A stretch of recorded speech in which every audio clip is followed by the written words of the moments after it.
दोस्तों नमस्कार। एग्जाम का अंकस चैनल पे आपका स्वागत है। मैं हूं केदारनाथ मिश्रा। दोस्तों जैसा कि आप लोग जानते हैं, इस समय हम लोग घटनासार करंट वार्षिकी 2024-25 का जनवरी से 2024 से 5 नवंबर 2024 तक का जो है करंट अफेयर्स पढ़ रहे हैं। इस समय हम लोग इस घटनासार का जो राष्ट्रीय घटनाक्रम वाला पोर्शन है उसे पढ़ रहे हैं। चूंकि यह पोर्शन बहुत बड़ा है तो इसलिए ये हमारी तीसरी वीडियो है राष्ट्रीय घटनाक्रम पर। अगर आपने हमारी इसके पहले की 2 वीडियो नहीं देखी है तो उसे जरूर देख लीजिए। उसकी प्लेलिस्ट हमने बना दिया है और उसका लिंक हमने डिस्क्रिप्शन बॉक्स में दे दिया है, तो उसे देख लीजिए। आज हम लोग राष्ट्रीय घटनाक्रम का तीसरा वीडियो बना रहे हैं और जितने प्रश्न हैं उनको देख लेते हैं। इसके पहले दोस्तों, अगर आप इस चैनल पे नए हैं तो इस चैनल को सब्सक्राइब कर लीजिए, साथ ही बेल आइकन भी दबा लीजिए ताकि कोई भी नई अपडेट वो सबसे पहले आपको मिले। और हाँ, परीक्षा संबंधी महत्वपूर्ण जानकारियों के लिए तथा अन्य पीडीएफ प्राप्त करने के लिए आप हमारा टेलीग्राम चैनल और व्हाट्सएप चैनल भी ज्वाइन कर लीजिए। उसका भी लिंक हमने डिस्क्रिप्शन बॉक्स में दे दिया है। तो चलिए आज के प्रश्नों की श्रृंखला को शुरू करते हैं। तो देखिए, आज का पहला पॉइंट है, हाल ही में सफल पर्यावरण उत्पाद सूचकांक के माध्यम से पारिस्थितिकी तंत्र विकास आकलन करने वाला भारत का पहला राज्य कौन सा बना? तो यह बना उत्तराखंड। सफल पर्यावरण उत्पाद सूचकांक के माध्यम से पारिस्थितिकी तंत्र विकास का आकलन करने वाला भारत का पहला राज्य कौन बना? यह बना उत्तराखंड बना। ठीक है, नेक्स्ट देखते हैं। इसरो अध्यक्ष डॉक्टर सोमनाथ। तो पहला ये जान लीजिए कि इसरो अध्यक्ष कौन है, तो वह है डॉक्टर सोमनाथ। इन्होंने हाल ही में आगामी 5 वर्षों में कितने सैटेलाइट लॉन्च करने की घोषणा की है? तो यह 70 सैटेलाइट लॉन्च करने की घोषणा की है इसरो अध्यक्ष डॉक्टर सोमनाथ ने। इसमें दोनों तथ्यों को याद रखिएगा। पहला तो इसरो अध्यक्ष कौन है, तो वह है डॉक्टर सोमनाथ, और इन्होंने आगामी 5 वर्षों में कितने सैटेलाइट लॉन्च करने की घोषणा की है? तो 70 सैटेलाइट। ठीक है ना, यह इंपॉर्टेंट है, इसे याद रखिएगा। नेक्स्ट देखते हैं, कौन सा राज्य सर्वाधिक EV charging electronic vehicle charging स्टेशनों के साथ भारत में शीर्ष स्थान पर है? तो देखिए, कर्नाटक। कर्नाटक में सबसे ज्यादा इलेक्ट्रॉनिक व्हीकल चार्जिंग स्टेशन बना दिए गए हैं। और वह कितने स्टेशन है? 5765 इलेक्ट्रॉनिक व्हीकल चार्जिंग स्टेशन बनाए गए हैं कर्नाटक में। यह प्रश्न मोस्ट इंपोर्टेंट है, अभी से बता दे रहा हूं, इसे नोट कर लीजिएगा कि सबसे ज्यादा चार्जिंग इलेक्ट्रॉनिक व्हीकल चार्जिंग स्टेशनों वाला राज्य जो है वो है कर्नाटक। और यहाँ total 5765 electronic vehicle charging station बनाए गए हैं। ठीक है, नेक्स्ट देखते हैं, हाल ही में किस राज्य में भारत का पहला संविधान संग्रहालय स्थापित करने की घोषणा की गई है? तो हरियाणा। हरियाणा में भारत का पहला संविधान संग्रहालय स्थापित करने की घोषणा की गई है। मोस्ट इंपोर्टेंट है ये, इसे भी याद रखिएगा कि भारत का पहला संविधान संग्रहालय किस राज्य में स्थापित किया जाएगा? तो हरियाणा में स्थापित किया जाएगा। नेक्स्ट देखते हैं, श्रीलंका में भारतीय मूल के तमिलों के 200 वर्ष पूरे होने के उपलक्ष्य में जारी पहला डाक टिकट किसे प्राप्त हुआ? तो यह प्राप्त हुआ श्री श्री रविशंकर को। आपको पता होगा यह आध्यात्मिक गुरु हैं, श्री श्री रविशंकर। और श्रीलंका में भारतीय मूल के तमिलों के 200 वर्ष पूरे होने के उपलक्ष्य में जो डाक टिकट जारी किया गया, उसमें से पहला जो डाक टिकट है वो श्री श्री रविशंकर को मिला। ठीक है, इनकी देखिए, श्री श्री रविशंकर एक संस्था भी चलाते हैं जिसका नाम है आर्ट ऑफ लिविंग, तो इन्हें ध्यान रखिएगा। ठीक है, नेक्स्ट देखते हैं, अगस्त 2024 में भारत ने किस नाम से दुनिया का पहला मोबाइल हाइब्रिड रॉकेट लॉन्च किया है? तो मोबाइल हाइब्रिड रॉकेट लॉन्च किया है रूमी 1। ठीक है ना, अगस्त 2024 में भारत ने किस नाम से दुनिया का पहला मोबाइल हाइब्रिड रॉकेट लॉन्च किया है? तो उसका नाम है रूमी 1। यह भी इंपॉर्टेंट है। रूमी 1 क्या है? यह भारत का पहला और दुनिया का पहला मोबाइल हाइब्रिड रॉकेट है। ठीक है ना, चलिए नेक्स्ट देखते हैं, हाल ही में गृह मंत्रालय ने केंद्र शासित प्रदेश लद्दाख में किन 5 नए जिलों की घोषणा की है? तो लद्दाख में 5 नए जिले बनाए गए हैं। यह है जास्कर, द्रास, साम, नुम्बरा और चांगथांग। आप इन 5 नामों को याद रखिएगा क्योंकि यह पूछा जा सकता है कि इनमें से कौन नहीं है या कौन सही है, कौन गलत है। ठीक है, तो लद्दाख में 5 नए जिले गृह मंत्रालय ने बनाए हैं, वह है जास्कर, द्रास, साम, नुम्बरा और चांगथांग। ठीक है ना, नेक्स्ट देख लेते हैं, अंतरराष्ट्रीय खाद्य एवं कृषि संगठन एफएओ द्वारा जुलाई 2024 में जारी एक रिपोर्ट के अनुसार 2010 से 2020 की समयावधि में सर्वाधिक वन क्षेत्र वृद्धि वाले शीर्ष 10 देशों में जो भारत का स्थान है वो कौन सा है? तीसरा। ठीक है। अंतरराष्ट्रीय खाद्य एवं कृषि संगठन आप जानते हैं इसका मुख्यालय रोम में है और इसने जुलाई 2024 में जारी एक रिपोर्ट के अनुसार 2010 से 20 की समयावधि में जो सर्वाधिक वन क्षेत्र में वृद्धि वाले 10 देश हैं उनमें भारत का जो स्थान है वह तीसरा है। यह भी इंपॉर्टेंट है। ठीक है ना। नेक्स्ट देखते हैं केंद्रीय सूचना और प्रसारण मंत्री अश्विनी वैष्णव। ठीक है। केंद्रीय सूचना और प्रसारण मंत्री अश्विनी वैष्णव ने जुलाई 2024 को कहां पर देश के 500वें सामुदायिक रेडियो स्टेशन का उद्घाटन किया है? तो आइजोल में। ठीक है। मिजोरम की राजधानी है आइजोल। तो 500वें सामुदायिक रेडियो स्टेशन का उद्घाटन जो है केंद्रीय सूचना और प्रसारण मंत्री अश्विनी वैष्णव ने आइजोल में किया है। नेक्स्ट देखते हैं भारत में पहली बार 21 से 31 जुलाई 2024 के बीच नई दिल्ली में आयोजित यूनेस्को के 46वें विश्व विरासत समिति सत्र में भारत के किस स्थल को यूनेस्को विश्व धरोहर स्थल सूची के सांस्कृतिक क्षेत्र में शामिल किया गया है? तो यह देखिए असम के मोइडम्स यानी अहोमों की टीला दफन प्रणाली को। ठीक है ना। तो यह नई दिल्ली में आयोजित हुआ यूनेस्को का 46वां विश्व विरासत समिति सत्र। यह याद रखिएगा क्योंकि इसको अलग से पूछा जा सकता है। अब यहाँ पर किस स्थल को यूनेस्को को विश्व धरोहर सूची में ध्यान रखिएगा सांस्कृतिक क्षेत्र में शामिल किया गया है? तो यह असम के मोइडम्स को शामिल किया गया है जो अहोमों की टीला दफन प्रणाली है जहां पे उनकी कब्रें हैं उसे शामिल किया गया है। ठीक है ना। तो इसे सांस्कृतिक क्षेत्र में शामिल किया गया है यूनेस्को की विश्व धरोहर सूची में। ठीक है। आप याद रखिएगा क्योंकि इसके पहले कंचनजंगा को भी सांस्कृतिक क्षेत्र में शामिल किया गया है। ठीक। आप इसे नोट कर लीजिएगा ये पूछा जा सकता है किस क्षेत्र में? सांस्कृतिक क्षेत्र में। नेक्स्ट देखते हैं 26 जुलाई 2024 को प्रधानमंत्री नरेंद्र मोदी ने लेह में हर मौसम में कनेक्टिविटी प्रदान करने के लिए 15,800 फीट की ऊंचाई पर बनने वाली दुनिया की सबसे ऊंची किस सुरंग परियोजना का उद्घाटन किया? तो यह है सिंकुन ला सुरंग। ठीक है। यह लेह में हर मौसम में आने जाने की सुविधा प्रदान करेगा। इसकी ऊंचाई है 15,800 फीट और यह दुनिया की सबसे ऊंची सुरंग होगी जब यह बन जाएगी। इसका नाम है सिंकुन ला सुरंग। ठीक है ना। नेक्स्ट देखते हैं भारत ने अंतरिक्ष प्रौद्योगिकी से जुड़े किस स्टार्टअप को जुलाई 2024 में सैटेलाइट ट्रैकिंग सुविधा स्थापित करने की मंजूरी प्रदान कर दी है? तो स्टार्टअप ध्रुव स्पेस को भारत सरकार ने अंतरिक्ष प्रौद्योगिकी से जुड़ा एक स्टार्टअप है जिसे कहते हैं स्टार्टअप ध्रुव स्पेस।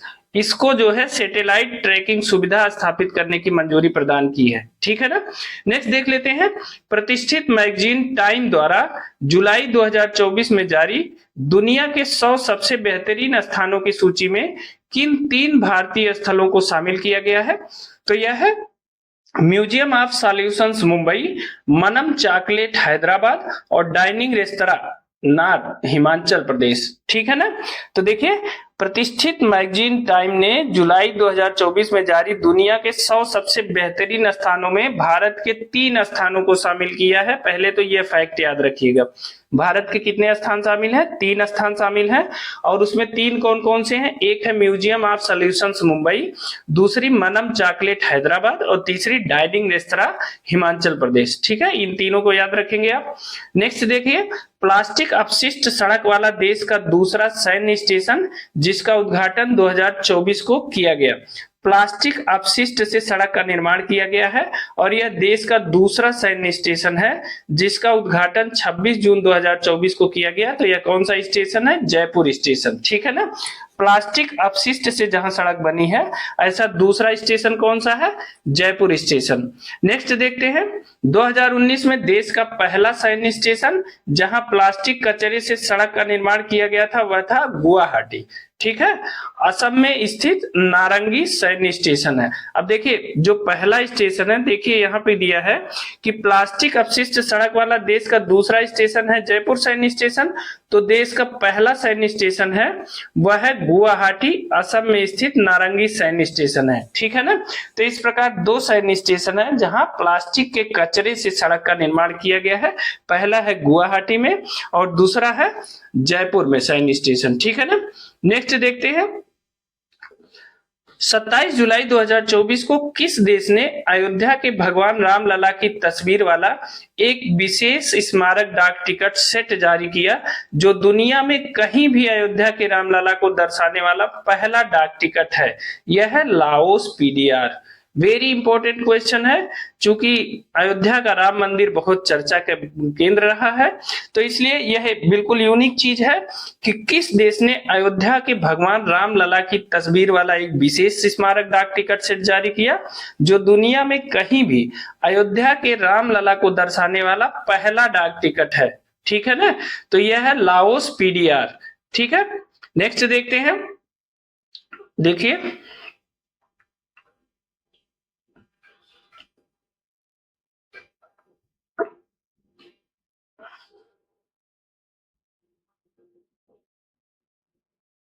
देखिए अगला है, भारत का वह शहर जिसे 31 जुलाई 2024 को विश्व शिल्प परिषद अंतरराष्ट्रीय द्वारा विश्व शिल्प शहर प्रमाण पत्र दिया गया। तो आपको वह शहर बताना है जिसे विश्व शिल्प परिषद अंतरराष्ट्रीय द्वारा विश्व शिल्प शहर का प्रमाण पत्र दिया गया, तो वह है कश्मीर। कश्मीर को जो है विश्व शिल्प परिषद का प्रमाण पत्र दिया गया है। ठीक है ना। विश्व शिल्प शहर का प्रमाण पत्र दिया गया है और यह इंपॉर्टेंट है, इसे याद रखिएगा आप। चलिए नेक्स्ट देखते हैं, अगस्त 2024 में गृह मंत्री अमित शाह ने कहां पर ई साक्ष्य, न्याय सेतु, न्याय श्रुति और ई समन ऐप लॉन्च किया है? तो यह लॉन्च किया है चंडीगढ़ में। कौन सा ऐप है? ई साक्ष्य, न्याय सेतु, न्याय श्रुति और ई समन ऐप लॉन्च किया चंडीगढ़ में। किसने लॉन्च किया है? गृह मंत्री अमित शाह ने लॉन्च किया है। ठीक है। नेक्स्ट देखते हैं, देखिए आदि चुंचनगिरी किस राज्य में स्थित है? क्या है? आदि चुंचनगिरी। यह किस राज्य में स्थित है? जहां हाल ही में मोर अभयारण्य स्थापित करने की घोषणा की गई है, तो कर्नाटक में। ठीक है। अब देखिए इस प्रश्न को पूछा कैसे जा सकता है कि जैसे मोर अभयारण्य कहाँ स्थापित किया गया है? तो आदि चुंचनगिरी कर्नाटक में स्थापित किया गया है। या ऐसे पूछा जाए कि आदि चुंचनगिरी क्यों प्रसिद्ध है? तो यह मोर अभयारण्य स्थापित करने की घोषणा यहाँ की गई है, इसलिए प्रसिद्ध है, कर्नाटक में है, इसलिए मोस्ट इंपोर्टेंट है, इसे आदि चुंचनगिरी मोर अभयारण्य के रूप में स्थापित किया जाएगा। ठीक है ना। नेक्स्ट देख लेते हैं, जुलाई 2024 में जारी हेनले पासपोर्ट इंडेक्स 2024 में भारत की जो रैंकिंग थी वो क्या थी? 82। जुलाई 2024 में जो हेनले पासपोर्ट इंडेक्स जारी हुआ उसमें भारत की जो रैंकिंग थी वह थी 82, इसे याद रखिएगा। नेक्स्ट देख लेते हैं, राष्ट्रीय बाल अधिकार संरक्षण आयोग एनसीपीसीआर द्वारा 5 जुलाई 2024 को झारखंड स्थित किन खदानों को बाल श्रम मुक्त घोषित किया गया? तो यह है अभ्रक खदानों के, झारखंड के अभ्रक खदानों में बाल श्रमिकों को रखा गया है और इन्हें जो है राष्ट्रीय बाल अधिकार संरक्षण आयोग एनसीपीसीआर द्वारा 5 जुलाई को पूरी तरह से बाल श्रमिकों से मुक्त करा लिया गया है। ठीक है ना। तो इसे याद रखिएगा आप। नेक्स्ट देखते हैं, देखिए भारतीय प्राणी सर्वेक्षण टीम के वैज्ञानिकों द्वारा हाल ही में कहां पर सींग वाले मेढक की नई प्रजाति खोजी गई है? ठीक है। आपको सींग वाले मेढक, यह भी एक नई चीज है, सींग वाले मेढक की नई प्रजाति की खोज कहाँ की गई है? तो यह अरुणाचल प्रदेश के टेल वन्यजीव अभयारण्य में। ठीक है। कहां पर सींग वाले मेढक की प्रजाति की खोज की गई है? तो अरुणाचल के टेल वन्यजीव अभयारण्य में इनकी खोज की गई है। ठीक है ना। नेक्स्ट देखते हैं, देखिए मध्य प्रदेश का वह शहर जिसने 15 जुलाई 2024 को 24 घंटे में सर्वाधिक 11 लाख पेड़ लगाने का विश्व रिकॉर्ड बनाया, तो वह है इंदौर। मध्य प्रदेश का जो इंदौर शहर है वहां 24 घंटे में 11 लाख पेड़ लगाने का रिकॉर्ड बनाया गया। कब? 15 जुलाई 2024 को। यह डेट भी इंपॉर्टेंट है और यह शहर भी इंपॉर्टेंट है कि 15 जुलाई 2024 को मध्य प्रदेश के इंदौर शहर में 11 लाख पेड़ लगाए गए 24 घंटे के अंदर। ठीक है ना। चलिए नेक्स्ट देखते हैं, अगला है केंद्रीय विज्ञान और प्रौद्योगिकी राज्य मंत्री जितेंद्र सिंह ने 16 जुलाई 2024 को कहां पर महामारी तैयारी नवाचार गठबंधन सीपीआई द्वारा मान्यता प्राप्त पहली एशियाई प्री क्लिनिकल नेटवर्क सुविधा का उद्घाटन किया? तो यह किया है फरीदाबाद, हरियाणा में। फिर से सुनिए इस प्रश्न को। केंद्रीय विज्ञान और प्रौद्योगिकी राज्य मंत्री जितेंद्र सिंह ने 16 जुलाई 2024 को कहां पर महामारी तैयारी नवाचार गठबंधन सीपीआई द्वारा मान्यता प्राप्त पहली एशियाई प्री क्लिनिकल नेटवर्क सुविधा का उद्घाटन किया है? तो फरीदाबाद, हरियाणा में किया है। ठीक है ना। चलिए नेक्स्ट देखते हैं। शिक्षा मंत्रालय और विश्वविद्यालय अनुदान आयोग द्वारा अगले 5 वर्षों में 22 अनुसूचित भाषाओं में 22,000 पुस्तकें विकसित करने के लिए जुलाई 2024 में किस परियोजना की शुरुआत की गई? तो यह है अस्मिता परियोजना की। ठीक है, अस्मिता परियोजना के द्वारा शिक्षा मंत्रालय और विश्वविद्यालय अनुदान आयोग जो अनुसूचित 22 भाषाएं हैं उनमें अगले 5 वर्षों में 22,000 पुस्तकें लिखी जाएंगी। ठीक है ना। तो यह अस्मिता परियोजना है। ठीक है, इसके द्वारा 22 अनुसूचित भाषाओं में पुस्तकों का निर्माण किया जाएगा। ठीक है, नेक्स्ट देखते हैं। जुलाई 2024 में जारी संयुक्त राष्ट्र संघ की विश्व जनसंख्या संभावना 2024 रिपोर्ट के अनुसार किस दशक की शुरुआत तक भारत की जनसंख्या 1.7 अरब तक पहुंचने का अनुमान लगाया गया है? तो आपको बताना है कि जुलाई 2024 में जो संयुक्त राष्ट्र संघ ने एक रिपोर्ट जारी की है उसमें विश्व जनसंख्या 2024 की रिपोर्ट के अनुसार विश्व जनसंख्या किस दशक की शुरुआत तक भारत की जनसंख्या 1.7 अरब तक पहुंचने का अनुमान लगाया गया है? तो 2060 तक जो भारत की जनसंख्या है वो 1.7 अरब तक पहुंच जाएगी, ऐसा कहना है संयुक्त राष्ट्र संघ की रिपोर्ट विश्व जनसंख्या संभावना 2024 में। ठीक है ना। 2060 तक भारत की आबादी 1.7 अरब हो जाएगी। यह प्रश्न छपा हुआ आपके पेपर में, मोस्ट इंपोर्टेंट है कि भारत की आबादी कब तक 1.7 अरब हो जाएगी, संयुक्त राष्ट्र का क्या कहना है? तो यह 2060 तक है। ठीक है ना। नेक्स्ट देखते हैं। नवंबर 2024 में पहला विश्व ऑडियो विजुअल और मनोरंजन शिखर सम्मेलन कहां आयोजित किया गया? तो यह गोवा, भारत में आयोजित किया गया। ठीक है ना। पहला विश्व ऑडियो विजुअल और मनोरंजन शिखर सम्मेलन का आयोजन भारत में किया गया, गोवा में किया गया। यह एक अपनी तरह का एक नए तरह का शिखर सम्मेलन है, विश्व ऑडियो विजुअल और मनोरंजन शिखर सम्मेलन। ठीक है, याद रखेंगे। नेक्स्ट है देश का पहला रोडोडेंड्रॉन।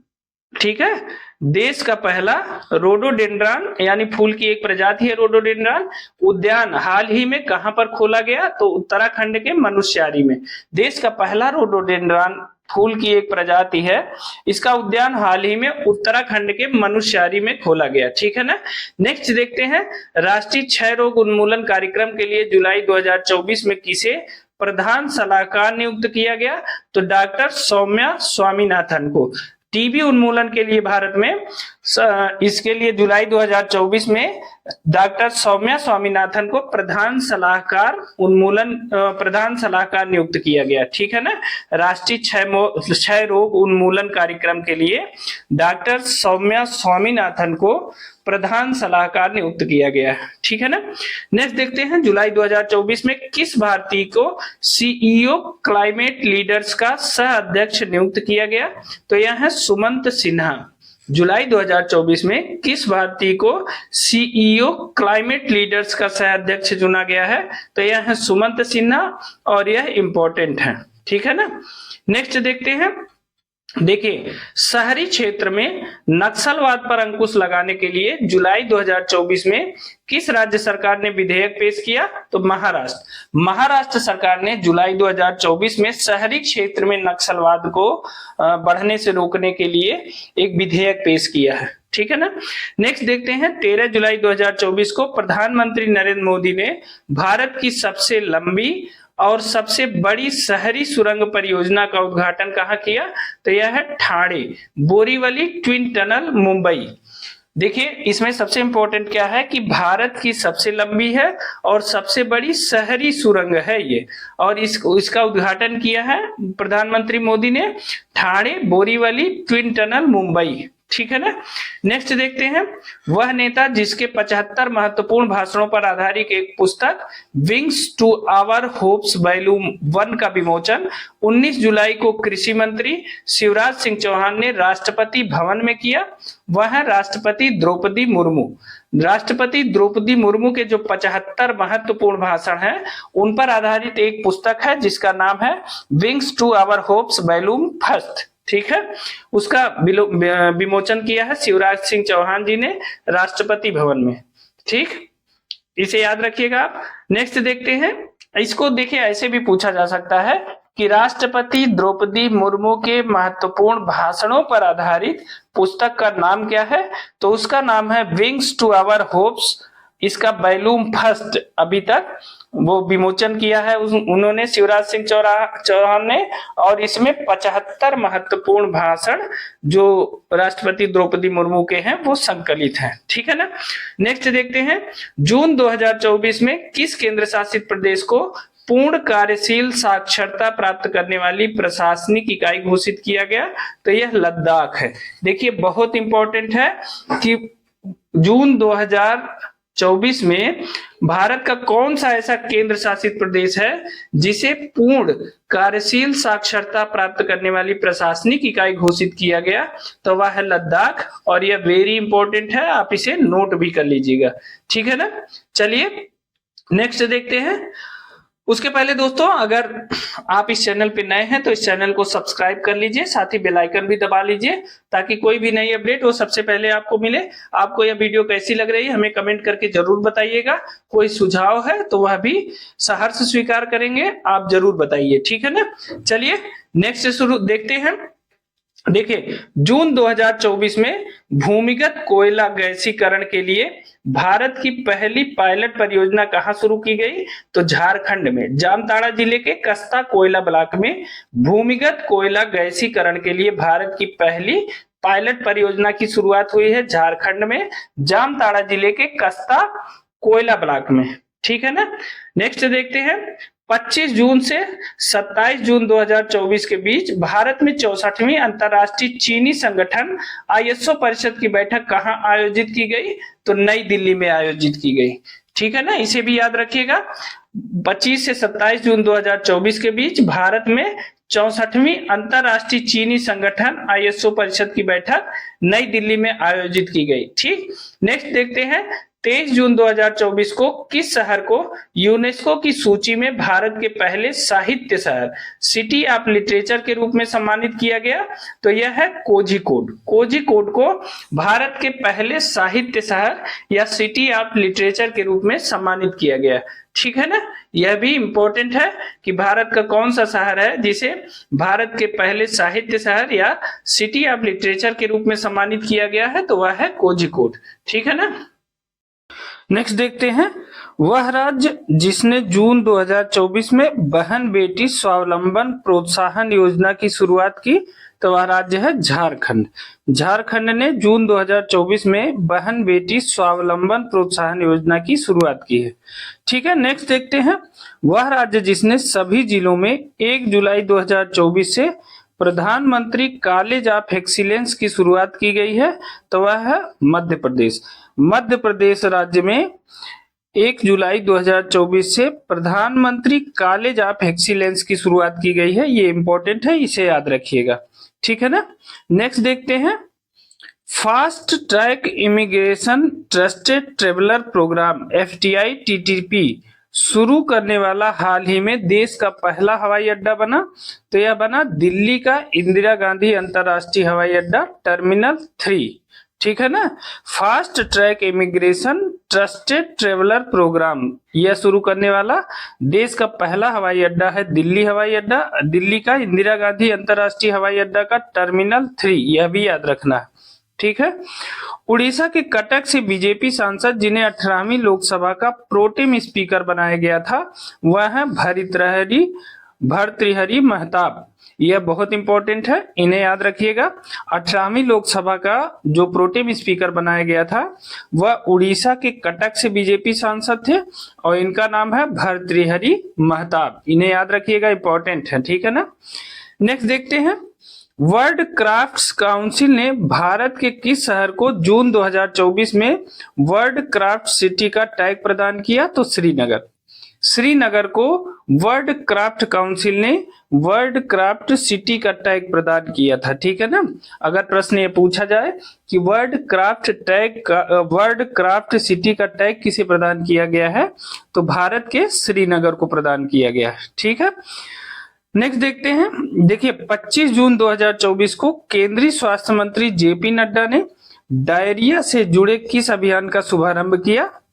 तो इस अभियान का नाम है, देखिए, राष्ट्रीय स्टॉप डायरिया अभियान 2024। इसकी शुरुआत किसने किया था? स्वास्थ्य मंत्री जेपी नड्डा ने, और यह अभियान संबंधित है डायरिया से जुड़ा हुआ, ठीक है ना। तो राष्ट्रीय स्टॉप डायरिया अभियान 2024, इसकी शुरुआत जेपी नड्डा ने किया है।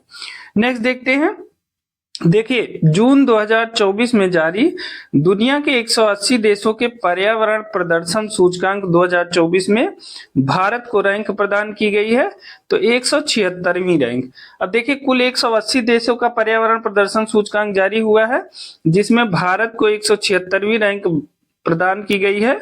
इसका मतलब भारत जो है पर्यावरण से संबंधित बहुत संकट से जूझ रहा है, इसका मतलब तो यही है कि सबसे पिछड़े देशों में शामिल है। इसके बारे में जो डिटेल जानकारी है वो हम जब डिस्क्रिप्टिव वाला हिस्सा पढ़ाएंगे तब बताएंगे। तो 180 देशों के पर्यावरण प्रदर्शन सूचकांक में भारत को जो रैंक मिली है वह 176वीं रैंक मिली है, जो कि बहुत खराब है, ठीक है। इसे याद रखिएगा, बहुत इंपॉर्टेंट है, ये पूछा जाएगा। नेक्स्ट देखते हैं, अपने कर्मचारियों को सड़क दुर्घटना में मृत्यु की स्थिति में 1 करोड़ रुपए का बीमा मुआवजा देने वाला देश का पहला राज्य बना। तो यह राज्य बना कर्नाटक। कर्नाटक जो है उसका कर्नाटक राज्य का कोई भी कर्मचारी है, उसकी मृत्यु हो जाती है सड़क दुर्घटना में, तो वह उसे 1 करोड़ रुपए का मुआवजा देगा। यानी कर्नाटक के प्रत्येक कर्मचारी का जो बीमा है वो 1 करोड़ रुपए का है, और सड़क दुर्घटना में उसकी मृत्यु होने पर कर्नाटक सरकार उसे 1 करोड़ रुपए देगी, ठीक है ना। नेक्स्ट देखते हैं, देश की शीर्ष गैस आपूर्तिकर्ता कंपनी गेल ने कहां पर 60,000 करोड़ रुपए की निवेश से भारत की सबसे बड़ी इथेन क्रैकर परियोजना स्थापित करने की घोषणा की है? तो यह है सीहोर मध्य प्रदेश। सीहोर मध्य प्रदेश में गेल कंपनी ने 60,000 करोड़ रुपए के निवेश से भारत की सबसे बड़ी इथेन क्रैकर परियोजना स्थापित करने की घोषणा की है। यह भी इंपॉर्टेंट है, इसे याद रखिएगा, नोट कर लीजिएगा कहीं।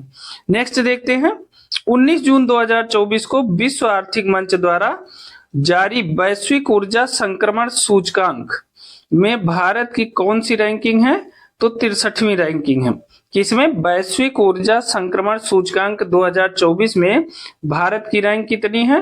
तो यह 63वीं रैंक है। अब देखिए इस प्रश्न को 2 तरीके से पूछा जा सकता है, इसको कथन कारण भी करके केवल 1 केवल 2 करके पूछा जा सकता है। जैसे वो पूछेगा कि वैश्विक ऊर्जा संक्रमण सूचकांक की रिपोर्ट किस संस्था द्वारा जारी की जाती है? तो वह जारी की जाती है विश्व आर्थिक मंच द्वारा। एक प्रश्न ही तैयार हो गया। दूसरा है कि वैश्विक ऊर्जा संक्रमण सूचकांक 2024 में भारत की जो रैंक है वो कितनी है? तो वह 63वीं रैंक है। तो इस तरह से एक ही सवाल में 2 सवाल तैयार हो गए, और यह कथन 1 सही, कथन 2 सही, दोनों सही, ऐसा करके यह प्रश्न पूछा जा सकता है, ठीक है। तो इसे ऐसे याद रखिएगा। नेक्स्ट देखते हैं, देखिए 21 जून 2024 को 10वां अंतरराष्ट्रीय योग महोत्सव का आयोजन कहाँ किया गया? तो यह श्रीनगर में किया गया। मोस्ट इंपोर्टेंट है, पहली बार ऐसा किया गया है, तो इसे याद रखिएगा कि 21 जून 2024 को पहली बार तो जानिए एक चौथा संस्करण था, तो 10वां अंतरराष्ट्रीय योग महोत्सव का आयोजन था, तो इसे याद रखेंगे। और कहाँ किया गया इसका आयोजन? तो श्रीनगर में किया गया। तो यह दोनों इंपॉर्टेंट है। 10वां अंतरराष्ट्रीय योग महोत्सव 21 जून 2024 को आयोजित किया गया, और यह कहाँ आयोजित किया गया? श्रीनगर में, ठीक है ना। ये दोनों तथ्य इंपॉर्टेंट है। नेक्स्ट देखते हैं, देखिए जून 2024 में विश्व स्वास्थ्य संगठन यानी WHO ने पारंपरिक चिकित्सा अनुसंधान के लिए WHO सहयोग केंद्र के रूप में किस भारतीय संस्था को नामित किया? तो यह हैदराबाद स्थित राष्ट्रीय भारतीय चिकित्सा विरासत संस्थान को नामित किया गया है। WHO ने पारंपरिक चिकित्सा अनुसंधान के लिए हैदराबाद स्थित राष्ट्रीय भारतीय चिकित्सा विरासत संस्थान को नामित किया है, यह भी तथ्य याद रखिएगा। नेक्स्ट देखते हैं। देखिए, पृथ्वी विज्ञान मंत्रालय भारत सरकार ने मौसम संबंधी जानकारी से अद्यतन रहने के लिए किस नाम से 2 ऐप जारी किया है? तो दामिनी और मेघदूत। ये दोनों क्या है? यह एक एप्लीकेशन है और इससे मौसम संबंधी जानकारी से आप अपडेट रहेंगे। तो पृथ्वी विज्ञान मंत्रालय ने इन दोनों ऐप को जारी किया है। एक ऐप है दामिनी और दूसरा ऐप है मेघदूत। इन दोनों ऐप से आप मौसम संबंधी जानकारी से एकदम अपडेट रहेंगे, इसे याद रखिएगा। नेक्स्ट देखते हैं। गुजरात के भुज में बने स्मृति वन भूकंप स्मृति संग्रहालय का चयन जून 2024 में किसके लिए हुआ? तो यह हुआ यूनेस्को प्रिक्स वर्सेल्स संग्रहालय पुरस्कार के लिए। पहली बात तो जानिए कि स्मृति वन भूकंप स्मृति संग्रहालय कहाँ स्थित है? तो यह गुजरात के भुज में स्थित है, यह इंपॉर्टेंट है। दूसरा, इसका चयन किसके लिए हुआ है? तो यूनेस्को प्रिक्स वर्सेल्स संग्रहालय पुरस्कार के लिए हुआ है। तो इन दोनों तथ्यों को याद रखिएगा। संभावना सबसे ज्यादा पूछा जाएगा कि स्मृति वन भूकंप स्मृति संग्रहालय कहाँ स्थित है? तो यह गुजरात में स्थित है, ठीक है ना। नेक्स्ट देखते हैं। दुनिया का सबसे ऊंचा स्टील आर्च रेल ब्रिज जहां जून 2024 में भारतीय रेलवे द्वारा ट्रायल रन पूरा किया गया, कहाँ स्थित है? तो यह चिनाब ब्रिज जम्मू कश्मीर में स्थित है। दुनिया का सबसे ऊंचा स्टील आर्च ब्रिज कहाँ स्थित है? चिनाब नदी पर जम्मू कश्मीर में स्थित है और भारतीय रेलवे ने यह ब्रिज बनाया है, ठीक है ना। नेक्स्ट देखते हैं। अब देखिए अगला देखते हैं। देखिए 1 जून 2024 को कहां पर भारत की पहली एस्ट्रो टूरिज्म पहल नक्षत्र का अनावरण किया गया? 1 जून 2024 को भारत की पहली एस्ट्रो टूरिज्म पहल नक्षत्र का अनावरण किया गया। तो यह किया गया जॉर्ज एवरेस्ट मसूरी उत्तराखंड में, ठीक है। 1 जून 2024 को कहां पर भारत की पहली एस्ट्रो टूरिज्म पहल नक्षत्र का अनावरण किया गया? तो जॉर्ज एवरेस्ट मसूरी उत्तराखंड में किया गया, ठीक है ना। नेक्स्ट देखते हैं। देखिए अगला है।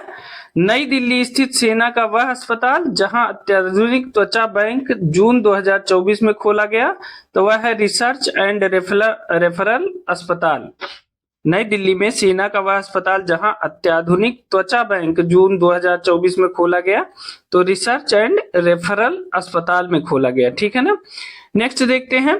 जून 2024 में किस राज्य ने पीएम श्री पर्यटन हवाई सेवा का शुभारंभ किया?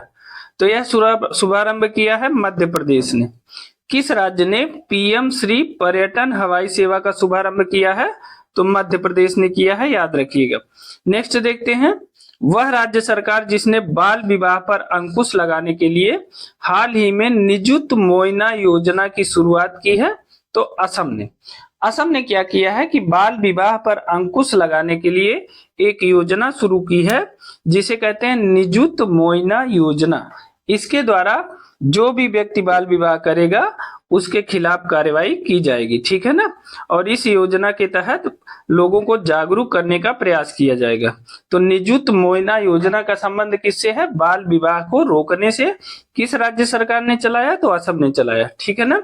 नेक्स्ट देखते हैं। जून 2024 में उत्तराखंड स्थित जोशीमठ का नाम बदलकर क्या रख दिया गया है? ज्योतिर्मठ। जोशीमठ का नाम बदल के क्या रख दिया गया है? ज्योतिर्मठ रख दिया गया है। जोशीमठ आप जानते होंगे कि भूमि में जो दरारें आ रही थी, धंसने की जो संभावना बढ़ रही थी, इसलिए बहुत चर्चा में थी। तो जोशीमठ को याद रखिएगा, जोशीमठ का नाम बदल के रख दिया गया है ज्योतिर्मठ, ठीक है ना। नेक्स्ट देखते हैं। अमेरिकी अंतरिक्ष एजेंसी नासा ने भारत के किस आईआईटी के साथ मिलकर मल्टी ड्रग प्रतिरोधी रोग जनकों पर शोध कर रहा है? क्या है? अमेरिकी अंतरिक्ष एजेंसी नासा भारत के किस आईआईटी के साथ मिलकर मल्टी ड्रग प्रतिरोधी रोग जनकों पर शोध कर रहा है? तो यह कर रहा है आईआईटी मद्रास के साथ मिलकर।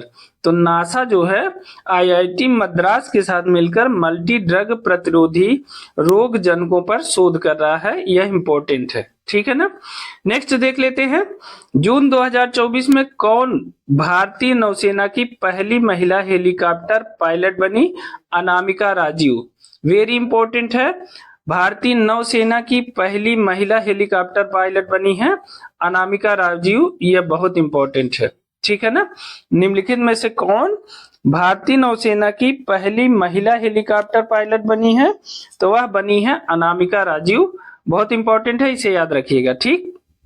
नेक्स्ट देखते हैं, वर्ल्ड इकोनॉमिक फोरम द्वारा जून 2024 में जारी दुनिया के 146 देशों की ग्लोबल जेंडर गैप इंडेक्स 2024 में भारत को रैंक प्रदान की गई है। तो 129वीं रैंक प्रदान की गई। ग्लोबल जेंडर गैप इंडेक्स में जो भारत की रैंक है 2024 में वह 129वीं रैंक है। कुल 146 देश इसमें शामिल हैं। तो इस प्रकार भारत की स्थिति तो ठीक नहीं है, ठीक है। अब देखिए इस प्रश्न को दो तरीके से याद रखेंगे आप। एक तो ग्लोबल जेंडर गैप इंडेक्स कौन सी संस्था जारी करती है? तो यह जारी करती है वर्ल्ड इकोनॉमिक फोरम, ठीक है। पहला तो आप ये याद रखिए। दूसरा, ग्लोबल जेंडर गैप इंडेक्स 2024 में जो भारत को रैंक प्रदान की गई है वो कौन सी रैंक है? 129वीं रैंक है। तो इन दोनों तथ्यों को आप याद रखिएगा। नेक्स्ट देखिए, जून 2024 में भारत किस ग्रीन हाउस गैस का दुनिया का दूसरा सबसे बड़ा स्रोत बनकर उभरा? तो वह है नाइट्रस ऑक्साइड। जून 2024 में भारत जो है नाइट्रस ऑक्साइड का दुनिया का दूसरा सबसे बड़ा स्रोत बनकर उभरा, ठीक है ना। अब बताइए दुनिया का दूसरा स्रोत अगर नाइट्रस ऑक्साइड का भारत है तो पहला कौन है? तो पहला है चाइना। चाइना सबसे बड़ा नाइट्रस ऑक्साइड का स्रोत है, ठीक है ना। अब देखिए N2O का वैश्विक स्तर पर 11% उत्सर्जन भारत करता है, जबकि चीन 16% उत्सर्जन के साथ शीर्ष पर है। तो इसे याद रखिएगा। दुनिया भर में N2O ग्रीन हाउस गैस जो है नाइट्रस ऑक्साइड जो है उसके उत्पादन में नंबर 1 पे है चाइना और नंबर 2 पे है भारत। तो इसे याद रखेंगे आप। नेक्स्ट देखते हैं, जून 2024 में किस निजी क्षेत्र की कंपनी को भारत में उपग्रह संचार सैटकॉम सेवाएं शुरू करने के लिए राष्ट्रीय अंतरिम संवर्धन और प्राधिकरण केंद्र मतलब इन स्पेस से मंजूरी मिली है? तो यह है रिलायंस की सहायक कंपनी जियो प्लेटफॉर्म को। अब देखिए यह बहुत इंपॉर्टेंट क्वेश्चन है, जरूर पूछा जाएगा। जून 2024 में किस निजी क्षेत्र की कंपनी को, निजी शब्द को ध्यान रखिएगा, भारत में उपग्रह संचार सेवाएं शुरू करने के लिए राष्ट्रीय अंतरिक्ष संवर्धन और प्राधिकरण केंद्र इन स्पेस से मंजूरी मिली है? तो वह रिलायंस की सहायक कंपनी है जियो प्लेटफॉर्म, ठीक है ना। नेक्स्ट देखते हैं, जून 2024 में सिपरी द्वारा परमाणु हथियारों पर जारी एक रिपोर्ट के अनुसार भारत में परमाणु हथियारों की संख्या कितनी है? तो वह है 172 और यह डाटा 2003 का है। सिपरी ने जो परमाणु हथियारों पर एक रिपोर्ट जारी की है उसके अनुसार जो भारत में परमाणु हथियारों की संख्या है वह 172 है और यह वर्ष 2003 की रिपोर्ट पर आधारित है, ठीक है ना। नेक्स्ट देखते हैं, केंद्रीय पर्यावरण वन एवं जलवायु परिवर्तन मंत्रालय ने जून 2024 में बिहार के किन 2 स्थलों को अंतरराष्ट्रीय महत्व की नवीनतम आर्द्रभूमि के रूप में अधिसूचित किया है? तो यह है नकटी और नागी पक्षी अभयारण्य को। यह बीपीएससी के लिए भी बहुत इंपॉर्टेंट है। देखिए केंद्रीय वन एवं जलवायु परिवर्तन मंत्रालय ने बिहार के 2 स्थानों को आर्द्रभूमि के रूप में अधिसूचित किया है। उसमें एक स्थान है नकटी और दूसरी है नागी पक्षी अभयारण्य, ठीक है। तो इन दोनों को याद रखिएगा, खासकर बीपीएससी के लिए तो यह बहुत इंपॉर्टेंट है, पूछा जाएगा 100%, तो इसे नोट कर लीजिएगा। नेक्स्ट देखते हैं, 12 जून 2024 को आंध्र प्रदेश की आधिकारिक राजधानी किसे घोषित किया गया है? तो अमरावती को। अब आंध्र प्रदेश की जो आधिकारिक राजधानी है वह अमरावती हो गई है और इसकी घोषणा 12 जून 2024 को कर दी गई है, ठीक है। नेक्स्ट देखते हैं, 5 जून 2024 को भारतीय सेना की त्रिशक्ति कोर ने किस राज्य में प्लास्टिक अपशिष्ट प्रबंधन और रिसाइकलिंग संयंत्र का उद्घाटन किया है? तो यह है चांगगू, पूर्वी सिक्किम में। ये भारतीय सेना की जो त्रिशक्ति कोर है उसने प्लास्टिक अपशिष्ट प्रबंधन और रिसाइकलिंग संयंत्र का उद्घाटन किया है, चांगगू, पूर्वी सिक्किम में किया है। ठीक है ना। नेक्स्ट देखते हैं, प्रधानमंत्री नरेंद्र मोदी के नेतृत्व में 9 जून 2024 को तीसरी बार गठित एनडीए की सरकार में कुल कितनी महिला मंत्रियों ने शपथ ग्रहण किया? तो 7। ठीक है। जो तीसरी बार एनडीए की सरकार गठित हुई है प्रधानमंत्री नरेंद्र मोदी की अगुवाई में, उसमें 7 महिला मंत्री शामिल हैं। यह भी इंपॉर्टेंट फैक्ट है, इसे याद रखिएगा। पूछा जा सकता है कि जो नई सरकार बनी है नरेंद्र मोदी की तीसरी बार, उसमें महिला मंत्रियों की संख्या कुल कितनी है? तो यह 7 महिला मंत्री हैं। ठीक है ना।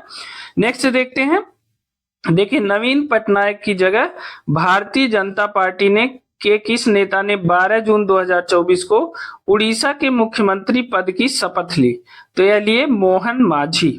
देखिए बहुत सालों बाद 3 कार्यकाल के बाद लगभग नवीन पटनायक की सरकार गई है और वहां बीजेपी की सरकार बनी है और उड़ीसा के मुख्यमंत्री के पद के रूप में शपथ लिया है मोहन मांझी ने।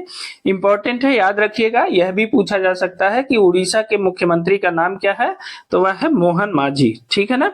नेक्स्ट देखते हैं, मई 2024 में जारी टाइम्स हायर एजुकेशन की यंग यूनिवर्सिटी रैंकिंग 2024 में भारतीय विश्वविद्यालयों में किसे शीर्ष स्थान मिला है?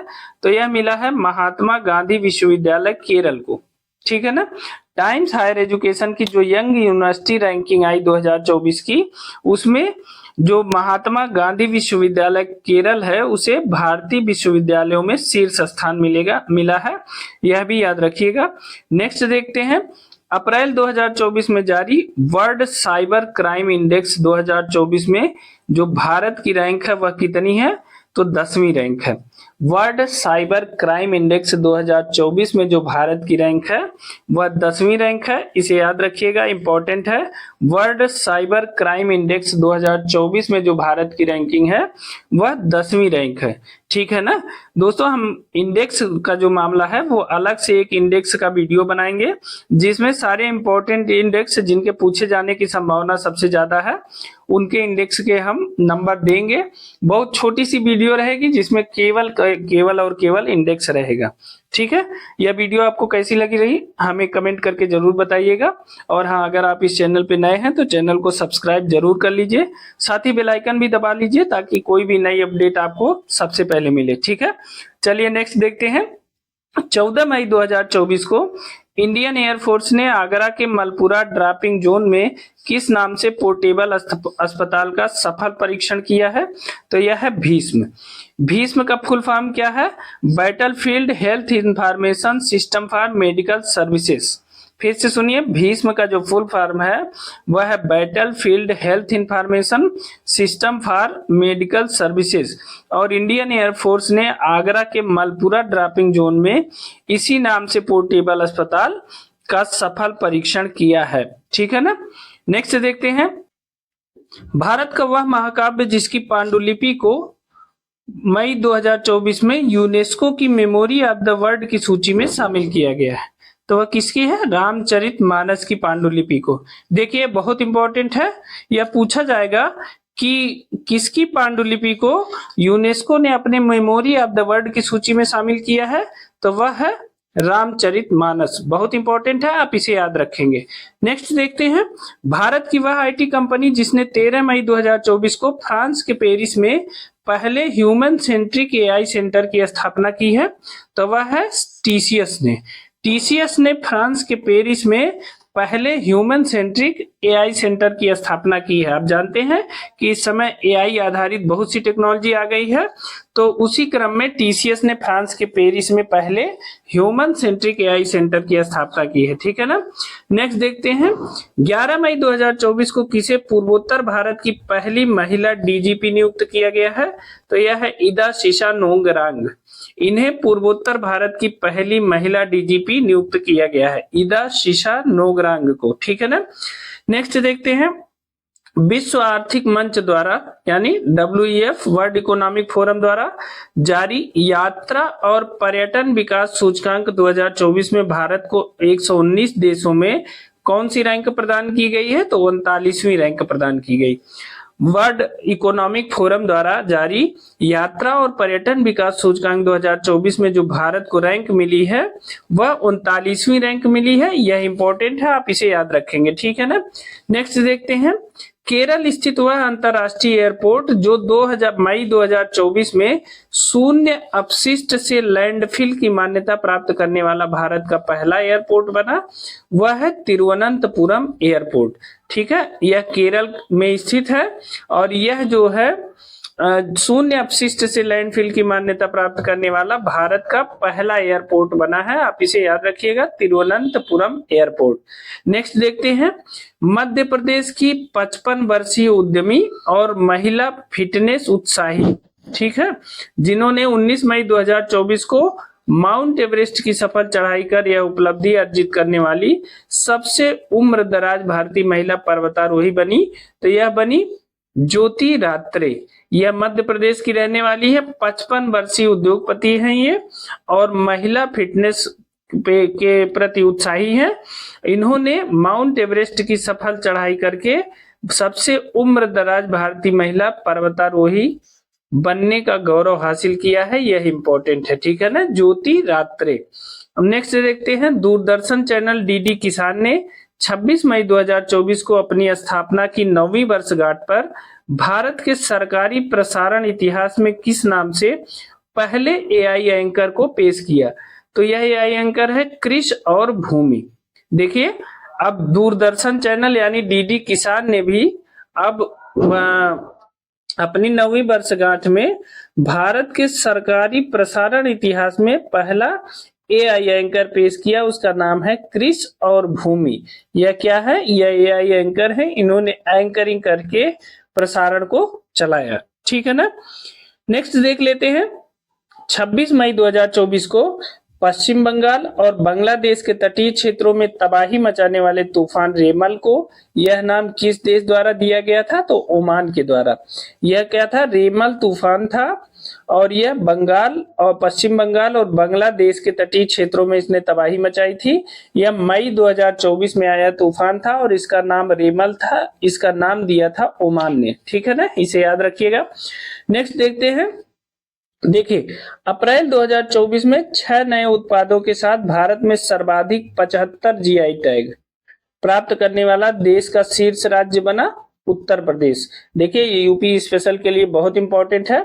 अप्रैल 2024 में 6 नए उत्पादों को उत्तर प्रदेश के 6 नए उत्पादों को जीआई टैग दिया गया और इस प्रकार उत्तर प्रदेश के कुल 75 उत्पादों को जीआई टैग अब तक प्रदान किया जा चुका है और सबसे ज्यादा जीआई टैग रखने वाला, प्राप्त करने वाला राज्य है देश का, वह है उत्तर प्रदेश। मोस्ट इंपॉर्टेंट है, इसे याद रखिएगा। नेक्स्ट देखते हैं, भारत के पहले बहुउद्देशीय ग्रीन हाइड्रोजन पायलट प्रोजेक्ट का उद्घाटन 24 अप्रैल 2024 को कहां पर किया गया? तो यह हिमाचल प्रदेश के शिमला स्थित झाकड़ी में किया गया। भारत के पहले बहुउद्देशीय ग्रीन हाइड्रोजन पायलट प्रोजेक्ट का उद्घाटन 24 अप्रैल 2024 को हिमाचल प्रदेश के शिमला स्थित झाकड़ी में किया गया है। इसे इंपॉर्टेंट लगा लीजिएगा कि बहुउद्देशीय ग्रीन हाइड्रोजन पायलट प्रोजेक्ट जो भारत का है उसे कहां पर स्थापित किया गया है? तो हिमाचल प्रदेश के शिमला स्थित झाकड़ी में।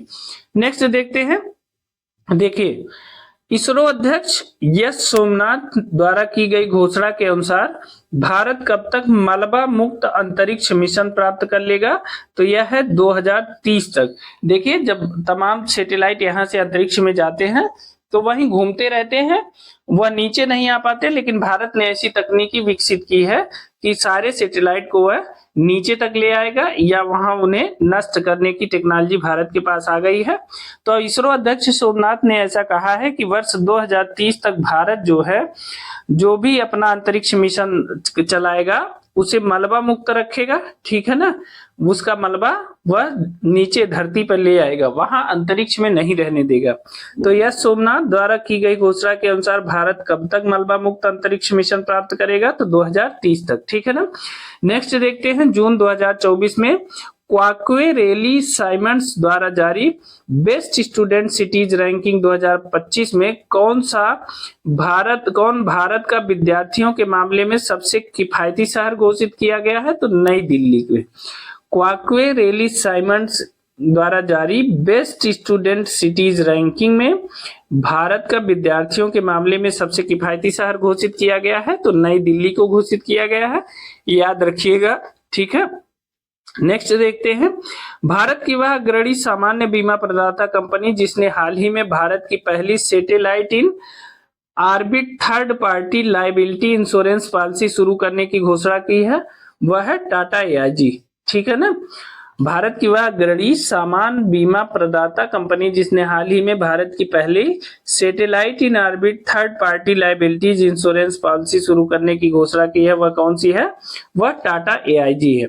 नेक्स्ट देखते हैं, पिछले दिनों ब्रिटेन की इंटरनेशनल बुक ऑफ ऑनर ने देश की किस सुरंग को सबसे ऊंची सुरंग होने को मान्यता दी है? तो यह है सेला सुरंग। कितनी ऊंचाई है इसकी? 13,000 फीट की ऊंचाई है और यह अरुणाचल प्रदेश में स्थित है। ठीक है ना, इसे याद रखिएगा। पिछले दिनों ब्रिटेन की इंटरनेशनल बुक ऑफ ऑनर ने देश की किस सुरंग को सबसे ऊंची सुरंग होने का मान्यता दिया? तो यह सेला सुरंग है और 13,000 फीट की ऊंचाई पर है, अरुणाचल प्रदेश में स्थित है, इंपॉर्टेंट है। ठीक है। नेक्स्ट देखिए, डीआरडीओ द्वारा उड़ीसा तट से 29 मई 2024 को वायुसेना के सुखोई 30 लड़ाकू विमान से हवा से सतह पर मार करने वाली किस मिसाइल का सफल परीक्षण किया गया? तो यह है रुद्रम रुद्रम 2 का। डीआरडीओ ने उड़ीसा के तट से वायुसेना के सुखोई 30 लड़ाकू विमान से हवा से सतह पर मार करने वाली एक मिसाइल का परीक्षण किया है, वह है रुद्रम 2। इसे ऐसे भी पूछा जा सकता है कि रुद्रम 2 जो मिसाइल है वो क्या है? हवा से सतह है, सतह से हवा है, हवा से हवा है, ऐसे पूछा जाएगा तो आप जान लीजिएगा हवा से सतह पे मार करने वाली मिसाइल है। ठीक है ना। नेक्स्ट देख लेते हैं, देखिए, वह भारतीय पर्वतारोही जिन्होंने मई 2024 में एक ही सीजन में 2 बार माउंट एवरेस्ट और माउंट लोत्से पर चढ़ाई करने वाले पहले पर्वतारोही बने, वह है सत्यदीप गुप्ता। वह भारतीय पर्वतारोही हैं, सबसे बड़ी बात, और इन्होंने मई 2024 में एक ही सीजन में 2 बार, क्या है? एक ही सीजन में 2 बार, ये इंपॉर्टेंट है, 2 बार माउंट एवरेस्ट की चढ़ाई किया और माउंट लोत्से पर चढ़ाई किया, और ऐसे पहले पर्वतारोही हैं सत्यदीप गुप्ता, इंपॉर्टेंट है, याद रखिएगा। नेक्स्ट देखते हैं, कोचीन विज्ञान और प्रौद्योगिकी विश्वविद्यालय के समुद्री जीव विज्ञानियों द्वारा हाल ही में खोजी गई समुद्री टार्डिग्रेड जल भालू जिसे कहते हैं कि नई प्रजाति का नाम चंद्रयान 3 अभियान की स्मृति में रखा गया। इसका नाम है बैटिलिप्स चंद्रायणी। क्या है ये?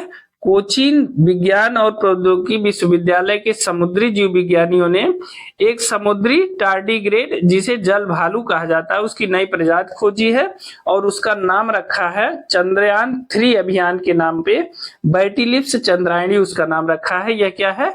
यह जल भालू है जिसे टार्डिग्रेड भी कहते हैं। ठीक है ना।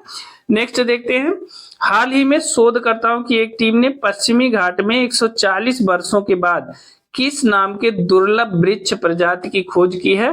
तो यह है उनियाला मल्टीब्रैक्टिटा। ठीक है ना। यह पश्चिमी घाट में वैज्ञानिकों द्वारा 140 वर्षों के बाद जो है यह दुर्लभ वृक्ष प्रजाति की खोज की गई है। ठीक है ना, उनियाला मल्टीब्रैक्टिटा। नेक्स्ट देखते हैं, भारत की निजी क्षेत्र की company Tata advance system limited TASL द्वारा निर्मित पहला पृथ्वी अवलोकन उपग्रह जिसका प्रक्षेपण 7 अप्रैल 2024 को कैनेडी स्पेस सेंटर फ्लोरिडा से स्पेस एक्स रॉकेट फाल्कन 9 द्वारा किया गया, वह है TSAT-1A। इसे याद रखिएगा। यह टाटा एडवांस सिस्टम लिमिटेड मतलब निजी क्षेत्र की कंपनी टाटा द्वारा यह पहला पृथ्वी अवलोकन उपग्रह है और इसका प्रक्षेपण इन्होंने कैनेडी स्पेस सेंटर फ्लोरिडा से स्पेस एक्स का जो रॉकेट है फाल्कन 9 इससे इसका प्रक्षेपण किया है। तो अगर पूछ ले कि टाटा ने, अगर ये न पूछे कि कहां से किया है, सिर्फ इतना पूछे कि टाटा ने जो अपना पहला पृथ्वी अवलोकन उपग्रह है उसका क्या नाम है। टाटा के पहले पृथ्वी अवलोकन उपग्रह का नाम है टीसैट 1A। दूसरे पक्ष में यह पूछेगा कि इसका कहां से प्रक्षेपण किया गया, तो इसका प्रक्षेपण किया गया कैनेडी स्पेस सेंटर फ्लोरिडा से। और रॉकेट कौन सा था, तो स्पेस एक्स का रॉकेट था फाल्कन 9। तो इस प्रकार इसमें से 3 पॉइंट हैं और तीनों मुख्य पॉइंट आप याद रख लीजिएगा, ठीक है। नेक्स्ट देखते हैं, मई 2024 में किस राज्य सरकार ने गुटखा और पान मसाला पर 1 वर्ष का प्रतिबंध लगा दिया है, तो वह है तेलंगाना। तेलंगाना सरकार ने गुटखा और पान मसाला पर 1 साल के लिए प्रतिबंध लगा दिया, ठीक है ना। नेक्स्ट देखते हैं, मई 2024 में यूनेस्को की memory of the world register में शामिल की गई भारत की 3 ऐतिहासिक पांडुलिपियां हैं। तो देखिए, रामचरितमानस, पंचतंत्र और सुहृदय लोकलोचन, यह 3 पांडुलिपियों को यूनेस्को ने अपनी मेमोरी ऑफ वर्ल्ड रजिस्टर में शामिल किया है। अब देखिए, अभी हमने ऊपर महाकाव्यों में केवल रामचरितमानस का बताया है, तो अब देखिए कुल 3 पांडुलिपियां हैं, ऐतिहासिक पांडुलिपियां, जिसमें रामचरितमानस है, पंचतंत्र है और सुहृदय लोकलोचन है। यह तीनों जो है यूनेस्को की मेमोरी ऑफ वर्ल्ड रजिस्टर में शामिल की गई हैं। इसे याद रखिएगा, ये तीनों पूछी जाएंगी, ठीक है ना, बहुत इंपॉर्टेंट है, ये तीनों पूछी जाएंगी, ठीक। चलिए नेक्स्ट देख लेते हैं, आईआईटी मद्रास के स्टार्टअप अग्निकुल कॉस्मॉस ने 30 मई 2024 को सिंगल पीस 3 डायमेंशन यानी 3D प्रिंटेड इंजन वाला दुनिया का पहला रॉकेट किस नाम से लॉन्च किया, तो यह है अग्निबाण। अग्निबाण किसने लॉन्च किया है, तो यह एक आईआईटी मद्रास का स्टार्टअप है अग्निकुल कॉस्मॉस। इसने जो है सिंगल पीस 3 डायमेंशन यानी 3D प्रिंटेड इंजन वाला दुनिया का पहला रॉकेट लॉन्च किया है और जिसे नाम दिया है अग्निबाण। आप इसे याद रखिएगा, ठीक है। नेक्स्ट देखते हैं, हाल ही में अपने स्कूली पाठ्यक्रम में कृत्रिम बुद्धिमत्ता को शामिल करने वाला देश का पहला राज्य बना, यानी आर्टिफिशियल इंटेलिजेंस एआई को शामिल करने वाला अपने पाठ्यक्रम में देश का पहला राज्य कौन सा बन गया है, वो केरल। केरल ने अपने पाठ्यक्रम में एआई आर्टिफिशियल इंटेलिजेंस को शामिल किया है, बहुत इंपॉर्टेंट है, और ऐसा करने वाला यह देश का पहला राज्य है, ठीक है, मोस्ट इंपॉर्टेंट है। नेक्स्ट देखते हैं, अप्रैल 2024 में किस आईआईटी को भारत सरकार के पेटेंट कार्यालय से स्वदेशी रूप से विकसित हल्के कॉम्पैक्ट इन्वर्टर के लिए पेटेंट प्रदान किया गया है, तो वह है पटना, आईआईटी पटना, बीपीएससी के लिए मोस्ट इंपॉर्टेंट है। फिर से देख लेते हैं, किस आईआईटी को भारत सरकार के पेटेंट कार्यालय से स्वदेशी रूप से विकसित हल्के कॉम्पैक्ट इन्वर्टर के लिए पेटेंट दिया गया है, तो यह दिया गया है आईआईटी पटना की, वहां स्वदेशी रूप से विकसित हल्का का जो है कॉम्पैक्ट इन्वर्टर कहीं भी ले आ सकते हैं, ले जा सकते हैं, इसके लिए पेटेंट प्रदान किया गया, ठीक है ना। नेक्स्ट देखते हैं, केंद्र सरकार ने पूर्वोत्तर के किस राज्य में भारतीय प्रबंधन संस्थान यानी आईआईएम की स्थापना को मंजूरी प्रदान की, तो असम के कामरूप के मरामीटा में एक नया आईआईएम स्थापित किया जाएगा, इसे केंद्र सरकार ने मंजूरी प्रदान कर दी है, यह इंपॉर्टेंट है। पूर्वोत्तर राज्यों में असम के कामरूप के मरामीटा में केंद्र सरकार ने भारतीय प्रबंधन संस्थान की स्थापना को मंजूरी दी है, ठीक है ना। नेक्स्ट देखते हैं, 4 अप्रैल 2024 को राष्ट्रपति द्रौपदी मुर्मू ने कहां पर कैंसर रोगियों के इलाज के लिए उपयोगी भारत की पहली घरेलू gene therapy CAR-T cell therapy राष्ट्र को समर्पित की, तो यह है आईआईटी बॉम्बे।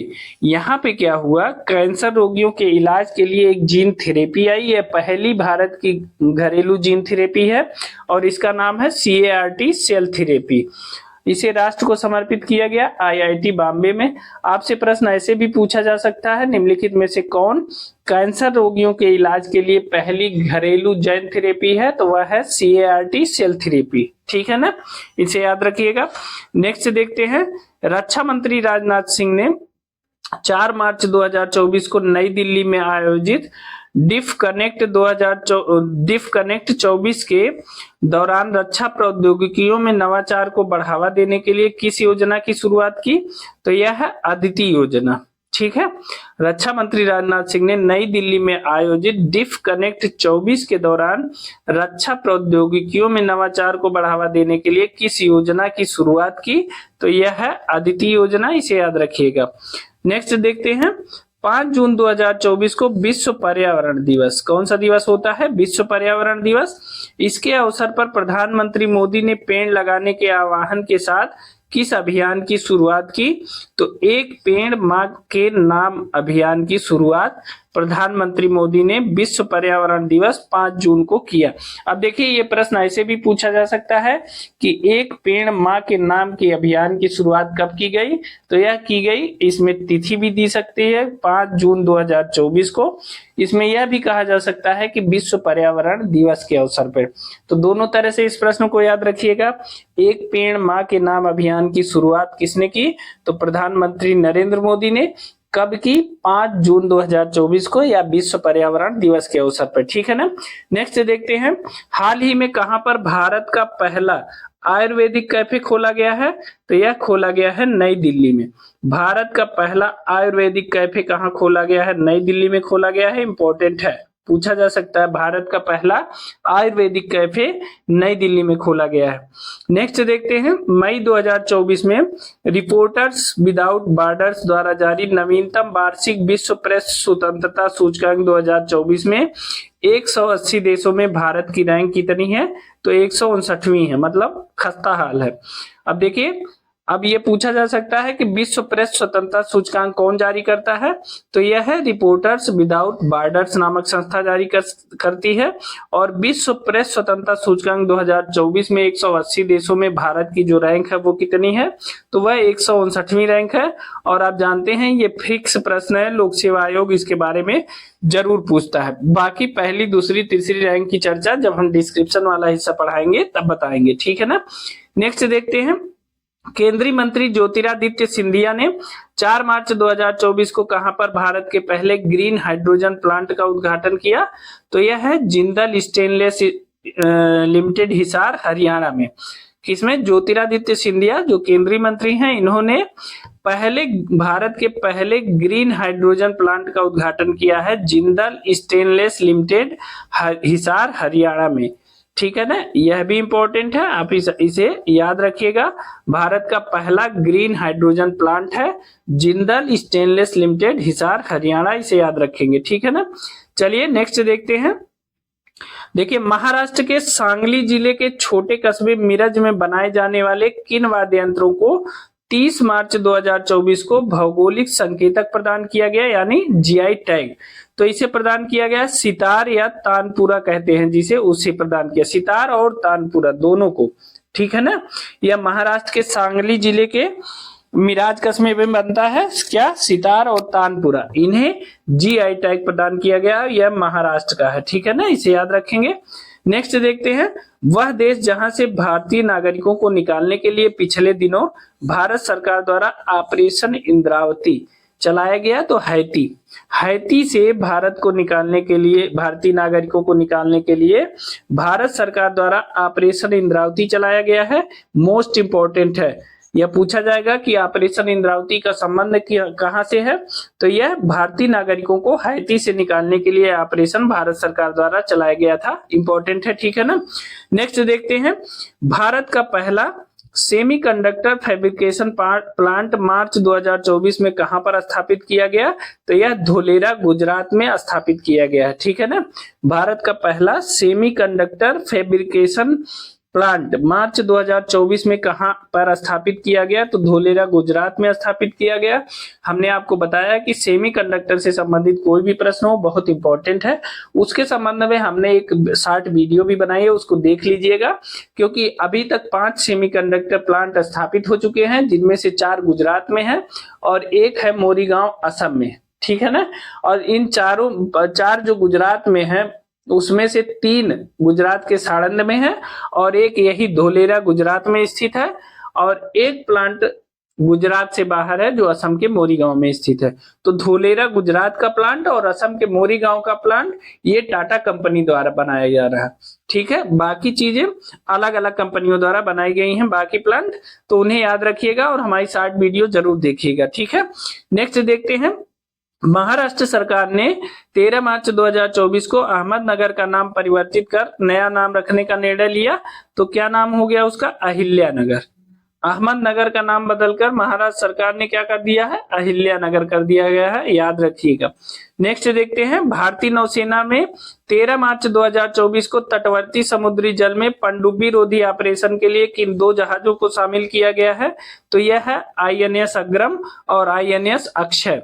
ठीक है, इन्हें तटवर्ती समुद्री जल में पनडुब्बी रोधी ऑपरेशन के लिए इन्हें तैयार किया गया है और इनका नाम है INS अग्रम और INS अक्षय। इन्हें याद रखिएगा। यह भारतीय नौसेना ने पनडुब्बी रोधी ऑपरेशन के लिए इन्हें शामिल किया है, INS अग्रम को और INS अक्षय को। ठीक है ना। नेक्स्ट देखते हैं, 6 मार्च 2024 को प्रधानमंत्री मोदी ने भारत की पहली अंडर वाटर मेट्रो टनल का उद्घाटन कहाँ किया? तो कोलकाता में। भारत की पहली अंडर वाटर मेट्रो टनल का उद्घाटन कहाँ किया गया है? तो कोलकाता में किया गया है। किसने किया? प्रधानमंत्री नरेंद्र मोदी ने 6 मार्च 2024 को। यह पूछा जा सकता है कि भारत में पहली अंडर वाटर टनल कहाँ पे बनाई गई है? तो कोलकाता में बनाई गई। ठीक है ना। नेक्स्ट देखते हैं, संयुक्त राष्ट्र सतत विकास समाधान नेटवर्क, ठीक है ना, SDSN संयुक्त राष्ट्र सतत विकास समाधान नेटवर्क द्वारा मार्च 2024 में जारी विश्व खुशहाली रिपोर्ट 2024 में भारत को कौन सी रैंक प्रदान की गई है? तो 126वीं रैंक। देखिए, कभी कभी ऐसा भी पूछा जा सकता है कि विश्व खुशहाली रिपोर्ट कौन जारी करता है? तो यह जारी करता है संयुक्त राष्ट्र सतत विकास समाधान नेटवर्क। ठीक है ना। अब विश्व खुशहाली रिपोर्ट 2024 में जो भारत की रैंक है वो कितनी है? 126वीं है। याद रख लीजिएगा, नोट कर लीजिएगा, जरूर पूछा जाता है। नेक्स्ट देखते हैं, मार्च 2024 में सुप्रीम कोर्ट के किस पूर्व न्यायाधीश को लोकपाल का नया अध्यक्ष नियुक्त किया गया? तो AM खानविलकर को। ठीक है, लोकपाल के जो नए अध्यक्ष बने हैं वह सुप्रीम कोर्ट के पूर्व न्यायाधीश AM खानविलकर बने हैं। ठीक है ना, इन्हें याद रखिएगा। लोकपाल के नए अध्यक्ष AM खानविलकर बनाए गए हैं। ठीक है ना। नेक्स्ट देखते हैं, मार्च 2024 में जारी तेंदुआ रिपोर्ट 2024 के अनुसार भारत में तेंदुओं की कुल संख्या कितनी है? 13,874। ठीक है, तेंदुआ रिपोर्ट 2024 के अनुसार भारत में तेंदुओं की कुल संख्या कितनी है? 13,874 है। ठीक है ना। नेक्स्ट देखते हैं, 28 फरवरी 2024 को प्रधानमंत्री मोदी ने कहां पर देश की पहली हाइड्रोजन ईंधन चालित फेरी की शुरुआत की? तो यह है थूथुकुडी, तमिलनाडु में। यह फेरी जो है हाइड्रोजन से चलने वाली है और इसकी शुरुआत प्रधानमंत्री नरेंद्र मोदी ने थूथुकुडी, तमिलनाडु में किया है। यह भारत की पहली हाइड्रोजन चालित फेरी है, इसे भी याद रखिएगा। नेक्स्ट देखते हैं, मार्च 2024 में स्विस संगठन IQAIR द्वारा जारी वायु गुणवत्ता रिपोर्ट 2023 में दुनिया की सबसे प्रदूषित राजधानी किसे घोषित किया गया? तो नई दिल्ली। IQAIR द्वारा जारी जो गुणवत्ता रिपोर्ट 2023 की है उसमें दुनिया की सबसे प्रदूषित राजधानी के रूप में नई दिल्ली को घोषित किया गया है और यह मोस्ट इंपॉर्टेंट है, इसे याद रखिएगा, यह परीक्षा में पूछा जा सकता है। नेक्स्ट देखते हैं, देखिए 21 से 23 फरवरी 2024 को नई दिल्ली में आयोजित 9वें रायसीना डायलॉग का केंद्रीय विषय क्या था? तो देखिए, रायसीना डायलॉग से संबंधित प्रश्न जरूर पूछा जाता है और उसकी विषय ही उसके बारे में पूछा जाता है, केवल थीम ही पूछी जाती है। तो वह है चतुरंगा, संघर्ष, प्रतियोगिता, सहयोग और निर्माण। ठीक है, यही रायसीना डायलॉग, जो नवा रायसीना, यह भी ध्यान रखिएगा, नवा रायसीना डायलॉग था और इसका केंद्रीय विषय था चतुरंगा, संघर्ष, प्रतियोगिता, सहयोग और निर्माण। इंपॉर्टेंट है, याद रखेंगे। नेक्स्ट देखते हैं, फरवरी 2024 में द इकोनॉमिक इंटेलिजेंस यूनिट द्वारा जारी लोकतंत्र सूचकांक 2023 में भारत को रैंक प्रदान की गई है, तो 41वीं rank. The economic intelligence unit द्वारा जारी लोकतंत्र सूचकांक 2023 में जो भारत की रैंक है वो है 41वीं रैंक है। इंपॉर्टेंट है। अब देखिए, आपसे अगर ये पूछा जाए कि लोकतंत्र सूचकांक कौन जारी करता है, तो द इकोनॉमिक इंटेलिजेंस यूनिट जारी करता है और वर्ष 2023 के सूचकांक में भारत को कौन सी रैंक प्रदान की गई है लोकतंत्र सूचकांक में? तो 41वीं रैंक प्रदान की गई है। ठीक है ना, इंपॉर्टेंट है, याद रखेंगे। नेक्स्ट देखते हैं, भारतीय अंतरिक्ष अनुसंधान संगठन इसरो ने 17 फरवरी 24 को आंध्र प्रदेश के श्रीहरिकोटा से प्रक्षेपण वाहन GSLV F-14 से तीसरी पीढ़ी के किस मौसम विज्ञान उपग्रह का सफल परीक्षण किया है? तो यह इनसैट 3DS का परीक्षण किया है। इसरो ने 17 फरवरी 2024 को आंध्र प्रदेश के श्रीहरिकोटा से प्रक्षेपण वाहन GSLV F-14 से तीसरी पीढ़ी के किस मौसम विज्ञान उपग्रह का सफल प्रक्षेपण किया? तो इनसैट 3DS का सफल परीक्षण किया। ठीक है ना। नेक्स्ट देखते हैं। देखिए 15 फरवरी 2024 को इलेक्ट्रॉनिक्स और IT मंत्रालय द्वारा कहां पर पहले डिजिटल इंडिया फ्यूचर स्किल्स शिखर सम्मेलन का आयोजन किया गया? तो यह है गुवाहाटी। मोस्ट इंपोर्टेंट है, यह इलेक्ट्रॉनिक्स और IT मंत्रालय द्वारा आयोजित किया गया पहली बार। दूसरी, डिजिटल इंडिया फ्यूचर स्किल्स शिखर सम्मेलन का आयोजन यह कहां किया गया? तो यह गुवाहाटी असम में किया गया है। तो यह इंपॉर्टेंट है। ठीक है ना, दोनों तथ्य याद रखिएगा। नेक्स्ट देखते हैं। फरवरी 2024 में open network for digital commerce ONDC पर उपलब्ध होने वाली देश की पहली मेट्रो सेवा बनी। तो यह है Chennai metro. Chennai metro open network for digital commerce पर उपलब्ध होने वाली देश की पहली नेटवर्क सेवा मेट्रो सेवा बनी है, इसे याद रखेंगे। ठीक है। नेक्स्ट देखते हैं।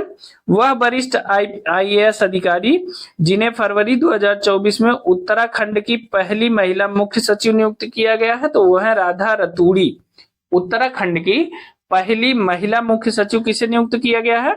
तो यह राधा रतूड़ी की नियुक्ति किया गया है। ठीक है। नेक्स्ट देखते हैं।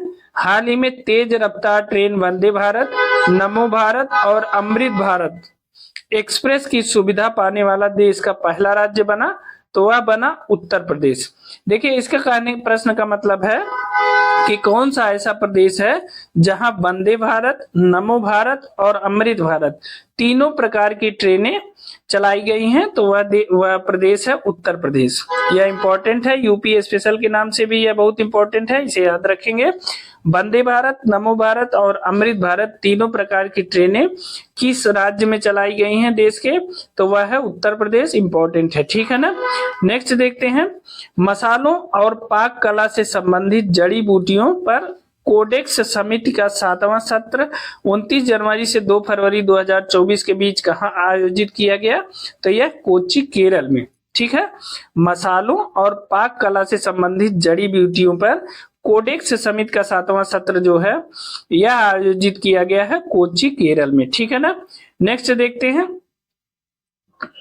देखिए 13 फरवरी 2024 को असम सरकार ने किस फल को राज्य फल के रूप में घोषित किया है? तो यह है काजी नींबू। आपको पता होगा कागजी नींबू हम लोग बोलते हैं, कागजी नींबू या काजी नींबू, इसे खट्टा नींबू भी कहते हैं। यह असम सरकार ने इसे राज्य फल का दर्जा दिया है। ठीक है। नेक्स्ट देखते हैं। हाल ही में भारत का पहला स्वदेशी जनरेटिव AI मतलब जेन AI लार्ज लैंग्वेज मॉडल जिसे भारत GPT कहा जा रहा है, किसके द्वारा लॉन्च किया गया है? तो कोरोवर प्राइवेट लिमिटेड के द्वारा। ठीक है ना, कोरोवर AI द्वारा। अब देखिए इसको याद रखिएगा कि भारत का पहला GPT किसने लॉन्च किया, ऐसे भी प्रश्न पूछ सकता है कि भारत का पहला GPT या भारत का पहला स्वदेशी GPT किसने लॉन्च किया? तो यह है कोरोवर प्राइवेट लिमिटेड। इसे याद रखिएगा, मोस्ट इंपॉर्टेंट है। आप इसको 2-3 तरह से तोड़ के लिख लीजिएगा कि भारत का पहला स्वदेशी GPT किसने लॉन्च किया, या भारत का पहला स्वदेशी जनरेटिव AI किसने लॉन्च, जिसे भारत GPT कहा जाता है, वो किसने लॉन्च किया? तो यह है कोरोवर प्राइवेट लिमिटेड। यह इंपॉर्टेंट है, मैं अभी इसे बता दे रहा हूं। ठीक है ना। नेक्स्ट देखते हैं। उड़ीसा राज्य सरकार ने फरवरी 2024 में अपने किस वन क्षेत्र को राज्य के चौथे बायोडायवर्सिटी हेरिटेज साइट के रूप में नामित किया है? तो वह है गुप्तेश्वर वन क्षेत्र। उड़ीसा राज्य सरकार ने अपने गुप्तेश्वर वन क्षेत्र को चौथे बायोडायवर्सिटीज हेरिटेज साइट के रूप में नामित किया है। तो यह इंपॉर्टेंट है। ठीक है ना। नेक्स्ट देखते हैं। 18 से 21 जनवरी 2024 के बीच नई दिल्ली में आयोजित 7वां भारत अंतर्राष्ट्रीय रामायण मेला का मुख्य विषय था रामायण के माध्यम से विश्व को जोड़ना। अब देखिए यह भी पूछा जा सकता है कि 7वें भारत अंतर्राष्ट्रीय रामायण मेले का आयोजन कहाँ किया गया? तो यह आयोजन किया गया नई दिल्ली में। ठीक है। और इसका मुख्य विषय क्या था, तो रामायण के माध्यम से विश्व को जोड़ना इसका मुख्य विषय था। ठीक है। अब देखिए नेक्स्ट देखते हैं, फरवरी 2024 में न्यायमूर्ति रितु बाहरी को किस उच्च न्यायालय की पहली महिला मुख्य न्यायाधीश नियुक्त किया गया है, तो उत्तराखंड उच्च न्यायालय की। न्यायमूर्ति रितु बाहरी को किस उच्च न्यायालय की पहली महिला मुख्य न्यायाधीश नियुक्त किया गया है, तो उत्तराखंड उच्च न्यायालय की। नेक्स्ट देखते हैं, भारतीय अंतरिक्ष अनुसंधान संगठन इसरो ने 1 जनवरी 2024 को ब्लैक होल एवं अन्य अंतरिक्ष पिंडों के अध्ययन हेतु किस उपग्रह को सफलतापूर्वक प्रक्षेपित किया, तो यह है एक्सपोसैट उपग्रह। ठीक है, एक्सपोसैट उपग्रह को इसरो ने प्रक्षेपित किया है 1 जनवरी 2024 को, और इसका कार्य है ब्लैक होल एवं अन्य अंतरिक्षीय पिंडों का अध्ययन करना। अब अगर आपसे कोई पूछे कि एक्सपोसैट उपग्रह या ब्लैक होल या अन्य अंतरिक्ष पिंडों के अध्ययन के हेतु इसरो ने कौन सा उपग्रह छोड़ा है, तो वह है एक्सपोसैट उपग्रह। यह इंपॉर्टेंट है, इसे याद रखिएगा। एक्सपोसैट उपग्रह का संबंध है, ऐसे भी प्रश्न आ सकता है, तो इसका संबंध है ब्लैक होल एवं अन्य अंतरिक्षीय पिंडों के अध्ययन से। ठीक है। नेक्स्ट देखते हैं, जनवरी 2024 में भारतीय नौसेना ने किन युद्धपोतों को उनकी 40 वर्ष की सेवा के बाद सेवा मुक्त किया, तो यह है INS चीता, गुलदार और कुंभीर। ये 3 युद्धपोत ऐसे हैं जिनकी उम्र 40 वर्ष से अधिक हो गई थी या 40 वर्ष हो गई थी, इसीलिए भारतीय नौसेना ने इन्हें अब रिटायर कर दिया है, सेवा मुक्त कर दिया है। ठीक है ना। नेक्स्ट देखते हैं, 12 जनवरी 2024 को प्रधानमंत्री नरेंद्र मोदी ने किस नाम से समुद्र पर बने देश के सबसे लंबे पुल यानी 21.8 किलोमीटर को राष्ट्र को समर्पित किया, तो वह है अटल सेतु। अटल सेतु, इसे मुंबई ट्रांस हार्बर लिंक भी के नाम से भी जाना जाता है। यह भारत का सबसे बड़ा समुद्र पे बना हुआ पुल है और इसकी लंबाई है 21.8 किलोमीटर। इसको एग्जैक्ट याद रखिएगा। ठीक है, 21.8 किलोमीटर की लंबाई वाला देश का सबसे बड़ा समुद्री पुल है, सबसे लंबा, और इसे अटल सेतु या मुंबई ट्रांस हार्बर लिंक के नाम से जाना जाता है। इसे याद रखेंगे। 12 जनवरी 2024 को इसे देश के नाम समर्पित किया गया है। ठीक है ना। नेक्स्ट देखते हैं, 10 जनवरी 2024 को हैदराबाद में नौसेना प्रमुख की उपस्थिति में अडानी ग्रुप ने किस नाम से भारतीय नौसेना को पहला स्वदेशी medium altitude long endurance drone प्रदान किया, तो वह है दृष्टि 10 स्टारलाइनर। UAV मतलब अनमैन्ड एरियल व्हीकल। अब देखिए, हैदराबाद में नौसेना प्रमुख की उपस्थिति में अडानी ग्रुप ने एक जो है स्वदेशी medium altitude long endurance drone प्रदान किया है। इस ड्रोन का नाम है दृष्टि 10 स्टारलाइनर। ठीक है ना, इसे याद रखिएगा। UAV का मतलब होता है अनमैन्ड एरियल व्हीकल। ठीक है ना। नेक्स्ट देखते हैं, जनवरी 2024 में किस टाइगर रिजर्व को भारत के पहले डार्क स्काई पार्क के खिताब से सम्मानित किया गया है, तो यह है पेंच टाइगर रिजर्व को। जनवरी 2024 में भारत के पहले डार्क स्काई पार्क से सम्मानित होने वाला जो टाइगर रिजर्व है वो है पेंच टाइगर रिजर्व। ठीक है ना, इंपॉर्टेंट है। किस टाइगर रिजर्व को भारत के डार्क स्काई पार्क के खिताब से सम्मानित किया गया है, तो वह है पेंच टाइगर रिजर्व। ठीक है ना। नेक्स्ट देखते हैं, जनवरी 2024 में America Travel Ports Travel and Leisure द्वारा जारी 2024 के टॉप 10 सोलो ट्रेवलिंग डेस्टिनेशन में राजस्थान के किन 2 शहरों को शामिल किया गया है, तो वह है जैसलमेर, इसका दूसरा स्थान है, जबकि उदयपुर 9वां स्थान है। ठीक है ना। अमेरिकी Travel Ports Travel and Leisure द्वारा जारी 2024 के टॉप 10 सोलो ट्रेवलिंग डेस्टिनेशन में राजस्थान के किन 2 शहरों को शामिल किया गया है, तो जैसलमेर जिसका स्थान दूसरा है, और उदयपुर मतलब 10 में दूसरा स्थान है जैसलमेर, और उदयपुर का स्थान 9वां है। ठीक है ना। नेक्स्ट देखते हैं, 30 जनवरी 2024 को ट्रांसपेरेंसी इंटरनेशनल द्वारा जारी 180 देशों की भ्रष्टाचार धारणा सूचकांक 2023 में भारत को रैंक प्रदान की गई है, तो 93वीं। ठीक है। अब देखिए, प्रश्न इसमें से पूछा जाता है, आपने अगर पेपर दिया होगा तो हाल ही में आपने देखा होगा, यह पूछा जाता है कि भ्रष्टाचार धारणा सूचकांक कौन जारी करता है, तो यह जारी करता है ट्रांसपेरेंसी इंटरनेशनल। ठीक है ना। अब भारत की जो रैंकिंग है भ्रष्टाचार धारणा सूचकांक जो 2023 से संबंधित है और यह रिपोर्ट आई है 30 जनवरी 2024 को। इसमें जो भारत की रैंकिंग है वो है 93वीं और यह इंपॉर्टेंट है, ठीक है, मिलान करने में भी यह आ सकता है। नेक्स्ट देखते हैं, जनवरी 2024 में उड़ीसा सरकार ने अपने किस टाइगर रिजर्व से सटे क्षेत्र में दुनिया की पहली विशेष मेलानिस्टिक टाइगर सफारी की घोषणा की है? तो यह है सिमलीपाल टाइगर रिजर्व।